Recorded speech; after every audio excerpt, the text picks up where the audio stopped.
తాకట్టులో ఉన్న బంగారాన్ని విడిపించి ఆ రోజు ఆన్లైన్ రేటుకే మేము కొంటాం. Sharma gold company.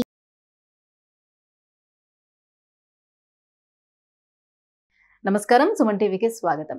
ద్వాదశ రాశుల వారికి ఈ మే మాసం అంతా ఏ రకంగా ఉండబోతుంది, నవగ్రహాల స్థితిగతులు ఎలా ఉన్నాయి, ఎటువంటి ఫలితాన్ని అందిస్తున్నాయి అనే విషయాన్ని తెలియజేసేందుకు మనతో పాటు ఉన్నారు జ్యోతిష్య రత్న, జ్యోతిష్య చక్ర వైభవ నిపుణ డాక్టర్ రాళ్లపల్లి రవికుమార్ గారు మనతో పాటు ఉన్నారు. గురుగారు నమస్కారం అండి.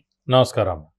గురుగారు, ద్వాదశ రాశుల వారికి ఏ రకంగా ఉండబోతుంది మే మాసం అంతా అనే విషయాన్ని తెలుసుకునే ముందు నవగ్రహాల స్థితిగతులు ఏ రకంగా ఉన్నాయి వాళ్ళ మొత్తం అంతా కూడా. రవి గ్రహం వచ్చేసి మనకి వృషభ రాశిలో ఉన్నారు. అలాగే కుజుడు వచ్చి మనకి మీన రాశిలో ఉన్నారు. అలాగే రాహు వచ్చేసి మనకి అదే మీన రాశిలో ఉన్నారు. అలాగే గురువు వచ్చి మనకి 1 మే నుంచి గురువు మారుతున్నాడు కాబట్టి గురువు మనకి వృషభ రాశిలో ఉన్నారు. అలాగే శని స్వస్థానమైన కుంభరాశిలో ఉన్నారు. అలాగే శుక్రుడు వచ్చేసి మనకి మేషరాశిలో ఉన్నారు. కొన్ని రోజులు మే 15 తారీఖు తర్వాత నుంచి మటుకు వృషభ రాశిలోకి వస్తాడు. అలాగే ఆఖరిగా వచ్చి బుధుడు వచ్చేసి మటుకు మనకి వృషభ రాశిలోకి వస్తాడు. ఇప్పుడు మనకి నర్మదా నది పుష్కరాలు కూడా స్టార్ట్ అండి 1 మే నుంచి. మనం ఎప్పుడైనా సరే ఒక రాశి నుంచి ఇంకో రాశికి గురువు మారినప్పుడు ఎలా చూసుకోవాలంటే, పుష్కరాలు ఎప్పుడైతే ఆరంభం అవుతాయో ఆ రోజు నుంచి మనకి గురువు ఒక రాశి నుంచి ఇంకో రాశిలోకి మారుతున్నట్టు అన్నమాట.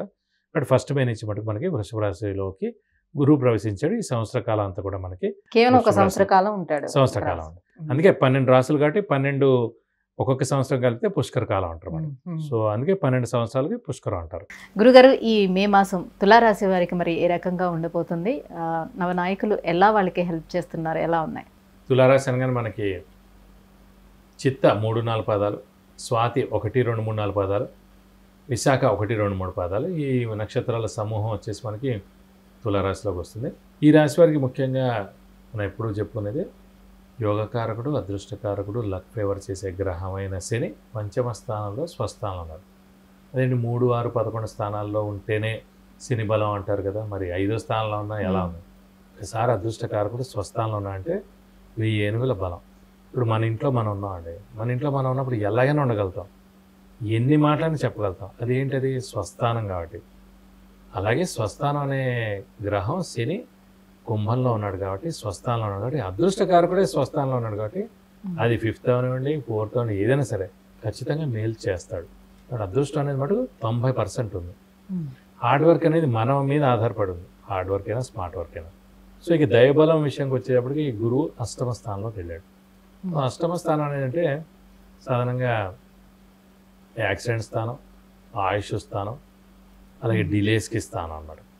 సో శుభగ్రహమైన గురువు అక్కడ అష్టమంలో ఉన్నందుకు అంత ప్రాబ్లం ఏం చేయడు. శుభగ్రహం కాబట్టి. అది పాపగ్రహం కూడా ఖచ్చితంగా అదే శని అష్టమంలో కూడా అష్టమ శని అంటారు. సో చాలా ప్రాబ్లం క్రియేట్ చేస్తాడు. పాపగ్రహం ఎవరున్నా సరే అష్టమంలో అది జాతకరీత్యా కానీ లేదా గోచారీత్యా కానీ ప్రాబ్లం చేస్తారు. శుభగ్రహం వాళ్ళ స్థానాల్లోనే కాకుండా వేరే స్థానాలకు వెళ్ళినప్పటికీ కూడా వాళ్ళు ఎటువంటి హాని చేయరు. హాని చేయరు. ఎప్పుడు మంచి వాళ్ళు ఎప్పుడు చెడు ఎలా చేయరో, ఎంత బ్యాడ్ స్టేట్లో ఉన్నా కూడా మంచివాడు ఎప్పుడు కూడా చెడు చేయడు, చెడు చెప్పడు. అలాగే శుభగ్రహం అందులో అన్నిటికన్నా శుభుడు, ముఖ్యంగా పూర్ణ శుభుడు మనకి దేవతలకి అందరికీ గురువు గారైన బృహస్పతి, గురువు అనేవాడే అష్టమ స్థానంలో ఉంటే నష్టమైతే చేయడు. ఇంకోటి తులారాశికి 3వ షష్టాధిపతి. సాధారణంగా ఆ రాశికి లేదంటే ఆ లగ్నానికి అధిపతి 3వ షష్టాధిపతి అయ్యాడు కాబట్టి గురువు అష్టమంలో ఉన్నందుకు విపరీత రాజయోగం ఏర్పడింది. షష్టాది 6th lord or 8th lord or 12th lord is placed in 6th or 8th ఆర్ 12th. అంటే 6, 8, 12 స్థానాధిపతులు 6లో కానీ 8లో కానీ 12లో కానీ ఉంటే దాన్ని విపరీత రాజయోగం అంటారు మన జాతరీత్యా లగ్నం నుంచి లెక్కెట్టినప్పుడు. అలాగే రాశి నుంచి లెక్కెట్టినప్పుడు కూడా 3వ షష్టాధిపతి అయిన గురువు అష్టమంలో ఉన్నందుకు విపరీత రాజయోగమే ఏర్పడింది. అష్టమంలో ఉన్న కూడా నష్టమేం చేయడు, 60% మేలే చేస్తాడు. కాబట్టి వారికి గురువు కూడా బలం బాగానే ఉందని 6, 8, 12 స్థానాల్లో ఉన్న ఎటువంటి రాజయోగం ఉంటుంది. రాజయోగం తులారాశి వారికి ఒక్కరికి, ఎందుకంటే వారికి షష్టాధిపతి అయ్యాడు కాబట్టి దాన్ని విపరీత రాజయోగం అంటారు. సాధారణంగా చూడండి, విపరీత రాజయోగం వల్ల ఏమొస్తాయంటే మామూలు వ్యక్తి ఉంటారు, అలాంటి మామూలు వ్యక్తులు సడన్గా ఎమ్మెల్యే అవ్వడం, మినిస్టర్ అవ్వడం, అయితే ఎంపీ అవ్వడం, లేదంటే ఒక గవర్నర్ పోస్ట్ అవడం, ఇలాంటివన్నీ జరుగుతుంది. చూడండి, అవన్నీ కూడా విపరీత రాజయోగం అనమాట. అంటే 12 అంటే వ్యయ స్థానం కదా, మళ్ళీ అక్కడ ఉంటే ఇబ్బంది అవుతుంది. అలా లేదు, అంటే 6వ అధిపతి, 8వ అధిపతి, వ్యయాధిపతికే అది ఉందన్నమాట. అందుకని అన్నిటికీ కాదు, మీ లగ్నం నుంచి కానీ మీ రాశి నుంచి కానీ 6th లార్డ్ అయినా 8th లార్డ్ అయినా 12th లార్డ్ అయినా 6th కానీ 8th కానీ 12thలో కానీ ఉంటేనే అంటే ప్రస్తుతం చెప్పేది మనం తులారాశి గురించి కాబట్టి అలా ఏ లగ్నం వాడైనా అంతే, ఏ రాశి వాడైనా అంతే. 6వ స్థానాధిపతి కానీ 8 కానీ వ్యయాధిపతి కానీ 6, 8, 12లో ఎక్కడున్నా కూడా అది విపరీత రాజయోగం ఏర్పడింది.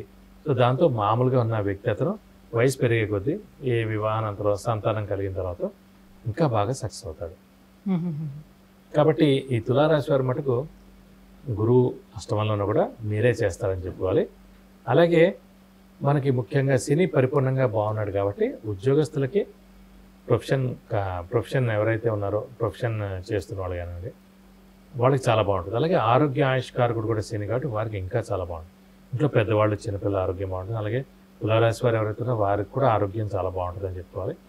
ఇంకా అదృష్టం మెయిన్గా బాగుంది కాబట్టి అన్నీ అందులో కొట్టుకుపోతాయండి. సాధారణంగా హార్డ్ వర్క్ చేసేవాళ్ళు చాలామంది ఉంటారు, వారికి అదృష్టం లేక వాళ్ళు అలా ఉండిపోతారు. అలాగే దైవబలం లేక దైవానుగ్రహం లేక ఉండిపోతారు. సో దైవబలం దైవానుగ్రహం బాగుండాలంటే గురువు అనేవాడు మన జాతకరీత్యా చాలా బాగుండాలి. లగ్నం నుంచి 6, 8, 12 స్థానాలు కాకుండా ఇంకెక్కడున్నా కూడా చాలా బాగున్నట్టు. అలాగే గోచారీత్యా 2, 5, 7, 9, 11 స్థానాలు ఉన్నప్పుడు ఆ గురువు ఆ సంవత్సర కాలం దైవబలం బాగా ఉన్నట్టు. సో దైవబలం అయినా ఉండాలి, అదృష్టమైనా ఉండాలి. ఓన్లీ హార్డ్ వర్క్ తోటి అన్నీ కలిసి రావు. అయితే గురువుగారు ఇప్పుడు గురుబలము తగ్గింది అని కొంతమేర తగ్గింది అయినప్పటికీ కూడా ఎలాంటి ప్రాబ్లం లేదు అని అంటున్నారు కాబట్టి వీళ్ళు ఎలాంటి కొత్త పనులు స్టార్ట్ చేసుకున్నా కూడా ఎలాంటి ఇష్యూస్ ఉండవంటారా? పర్వాలేదా? ఏముండదు. ఎందుకంటే అండి ఒక అదృష్టం అనేది కూడా పరిపూర్ణంగా 90% బాగుంది కదా శని. ఆ అదృష్టంతో మనం జస్ట్ హార్డ్ వర్క్ అని స్మార్ట్ వర్క్ అని చేసుకున్నాం అనుకోండి పనులన్నీ కూడా తప్పకుండా నెరవేరుతాయి. గురుబలం తక్కువగా ఉన్నా కూడా పర్వాలేదు. మరి ఉద్యోగస్తులు వ్యాపారస్తులకి అలాగే విద్యార్థులకి ఏ రకంగా ఉండబోతుంది? విద్యార్థులకు మటుకు సువర్ణ అవకాశం చెప్పుకోవాలి. ఎందుకంటే అష్టమ స్థానంలో గురువు ఉన్నందుకు ముఖ్యంగా విద్యార్థులకి తల్లిదండ్రులు దూరంగా వెళ్ళి చదువుకోవడం, తల్లిదండ్రులు దూరంగా వెళ్ళి ఉండడం అనేది ఉంటుందండి. ఈ తులారాశి వారికి అదృష్టం ఏంటంటే ముఖ్యంగా విద్యార్థులకి అంటే ప్రస్తుతం హైదరాబాద్లో ఉన్నాడు, వాడు వేరే ఊర్లో తమిళనాడులో కానీ మెడ్రాస్లో కానీ లేకపోతే ఇంకెక్కడైనా సరే ఏ స్టేట్లో అయినా మంచి యూనివర్సిటీలో సీట్ రావచ్చు. అలాగే వీళ్ళు గట్టిగా ప్రయత్నం చేశారు ఫారెన్కి, అక్కడ మంచి ర్యాంక్ సంపాదించాలి, అయితే మంచి యూనివర్సిటీ అక్కడ ఉంది. సో వీరికి తల్లిదండ్రులు దూరంగా వెళ్ళే అవకాశం ఇప్పుడు ఉంది కదా అష్టమంలో గురువు ఉన్నందుకు ఈ సంవత్సర కాలంలో ఎప్పుడైనా సరే. బట్ వీళ్ళు ఖచ్చితంగా ఆ ర్యాంక్ వస్తుంది, ఆ యూనివర్సిటీలో వస్తుంది, వీళ్ళు ఖచ్చితంగా వెళ్తారు. సో విద్యార్థులకి సువర్ణ అవకాశం చెప్పుకోవచ్చు ఈ సంవత్సర కాలం అంతా కూడా. సో ఈ మాసం అంతా టోటల్గా అబ్జర్వ్ చేసుకుంటే అదృష్టం ఎలా ఉంది వీళ్ళకి? అదృష్టం కూడా పరిపూర్ణంగా ఉంది, 90% వేసుకోవచ్చు. సో అందులో ఏం ధోకా లేదు. సో అదృష్టం చాలా బాగుంది. కొంచెం మనం హార్డ్ వర్క్ చేయడం. మరి గురుబలాన్ని ఇంకా పెంపొందించుకునే దానికి కానీ ఎటువంటి పరిహారాన్ని పాటించుకోలేవని? ముఖ్యంగా ప్రస్తుతం మనకి గురువే అష్టమంలో ఉన్నాడు కాబట్టి ప్రతిరోజు దత్తాత్రేయ స్వామి అష్టోత్తరం చదువుకోవడం, దత్తాత్రేయ స్వామిని ఎక్కువగా పూజించడం, ప్రతి గురువారం దత్తాత్రేయ స్వామి టెంపుల్కి వెళ్ళి 40 ప్రదక్షిణాలు చేయడం. అవి వీలవుతాయి కనుక ఈ సంవత్సర కాలం అంతా కూడా అష్టమంలో గురువు ఉంటాడు కాబట్టి ప్రతి గురువారం ఉపవాసం అంటే ఇతని విధానం మంచి చేయకూడదు. గురుగారు తులారాశి వారికి ఈ మే మాసం అంతా ఏ రకంగా ఉండబోతుంది, ఎలాంటి పూజలు చేసుకోవాలి, ఎటువంటి దానాలు చేయాలి, ఇవన్నీ కూడా తెలియజేసినందుకు ధన్యవాదాలు. నమస్కారం.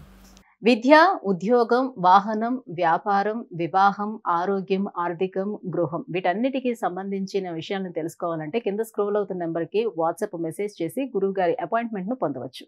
సుమన్ టీవీలో మీ పర్సనల్ అండ్ బిజినెస్ ప్రమోషన్స్ కోసం కింది నెంబర్కి కాంటాక్ట్ చేయండి. సుమన్ టీవీలో మీ పర్సనల్ అండ్ బిజినెస్ ప్రమోషన్స్ కోసం కింది నెంబర్కి కాంటాక్ట్ చేయండి.